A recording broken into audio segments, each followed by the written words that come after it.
When you think about Ebola, you probably don't think of singing about it. But this week at the United Nations, a gala event took place to both celebrate the progress that's been made fighting the disease, as well as to raise funds to help West Africa rebuild. Of course, Arise News was there.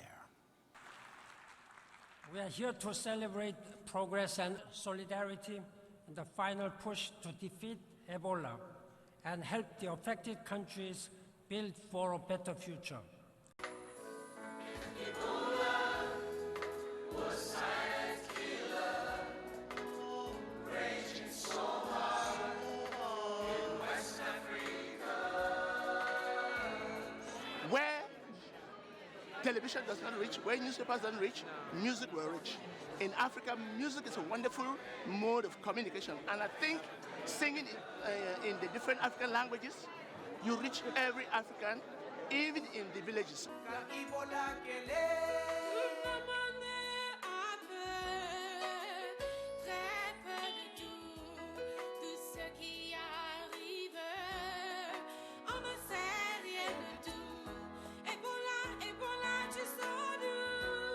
The reason we have begun to turn the tide on this epidemic is not just that many countries, including many represented here and certainly including the United States, dug deep and stepped up to provide resources. That's one reason, and it's a critical reason.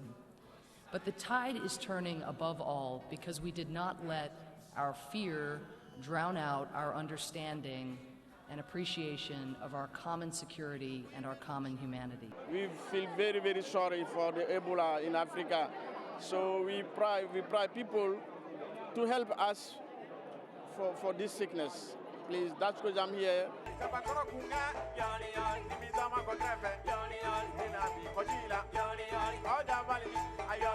Funding is essential. It is not just a West African problem. We are a global community, and it is our problem. I think this is also about human rights. It's about every human having the right to treatment. The epidemic's not over, and we're seeing decreased coverage in the press these days with so many other issues. We want to raise awareness not only to the victims, but also to the people that are doing so much to change the narrative and to change the virus and to end it and to help end the spread of the epidemic. I think it's important for me to be here because I think a lot of people have lost sight of the issue and have forgotten that it's even an issue, but it is still an issue. It's still a disease. It's still something that needs to be rectified in many countries around the world. So I'm here to help bring awareness to the situation and provide support to this great organization. No more war, no more religious division, only love and compassion can heal the nation. When I wrote the song, Better Tomorrow, it was an African story that brought me to tears. And I'm grateful that they chose the song as a theme song for such an, to rebuild communities, to heal, to help.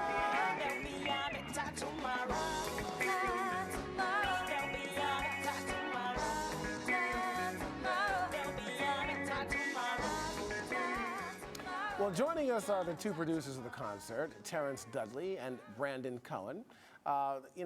Thanks for joining us here. I first got to underscore something. Of course, Sarah Firth, our correspondent in Lagos, was talking about some good news out of Liberia there. The fight, they seem to be winning the fight there. But of course, there's still a lot of work to be done. I'm just scratching my head here, guys, because, looking back on all this, this tragic disease of Ebola, it looked like it was going to consume the world, but that doesn't appear to be the case so far. However, what you guys have done has been an extraordinary event in raising more awareness about this, and we can't let up. How difficult was it getting the celebs to become a part of this event that you did? I mean, every event you have a challenge with different celebrities and their schedules, but we went through our friends and our personal family relationships and working closely with the United Nations to really go to certain key people. I mean, we had Sheikh Hamad Diop perform. I mean, one of the most Grammy nominee. It was the most amazing thing you can ever see on the United Nations stage. And we had, that's the thing with celebrities, they're busy, but you have to be persistent and keep going after them. And when you go after them and you tell them what you're doing and what the initiatives and what the awareness is, they're going to come on and support you. And especially, of course, if they think it's a good cause. And obviously, this is a very noteworthy cause. And Terence, I have to ask you, getting the United Nations involved and having a concert right there where the General Assembly meets, it had to be really a kind of a mind-boggling, hair-raising in a good sense kind of thing, you know? Yes, it was. Yes, it was. We appreciate the United Nations having us there to use their stage as a forum for this situation. And we appreciate all the artists that lent their time and support, whether it be donations or videos or even performing. A good cause has to have, gentlemen, obviously good people behind it. What got you two involved in taking on this project here? I mean, when I saw the graphic images and people stepping over bodies, that just can't happen. We live in a world and society where we need to step up to the plate and really help those people in need. We all live in fortunate lives. There's people that we need to really help out with the medical supplies and health infrastructure. They don't have that in there in Sierra Leone and Libya and really in Guinea. This is where the money is being raised to help all of that. Sure. It's good to see young men involved in this. You two are young men. That's nice to see. It certainly makes me feel good here. I want to talk a little about the concert itself. I want to get back to the money and all those specific things here. But in your mind, from both of you, what were some of the highlights of the concert? Well, Itana came on. She performed her song Better Tomorrow. Myself and James Maynes put together a group we called Independent Artists United and remixed the song, and they performed. It was about 16 or so different artists, young artists. Brandon? And then, of course, Lisa Vanderpump. I mean, she came from LA, she came here, and when she ended her speech and she said that it is our disease, that was the biggest impact.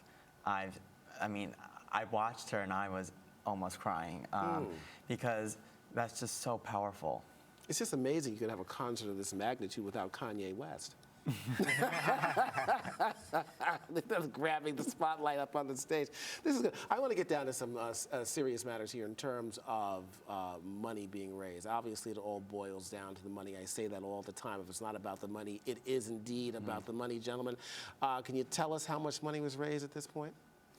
Well, the money's still being tabulated. It's still coming in from different organizations within the United Nations and outside, different artists. We're still putting together a fundraiser in the form of a silent donation, where artists like Derek Jeter, Adam Levine will donate some of their to a live auction. Yeah, a live auction. Okay. Some of their things. How will this money be spent?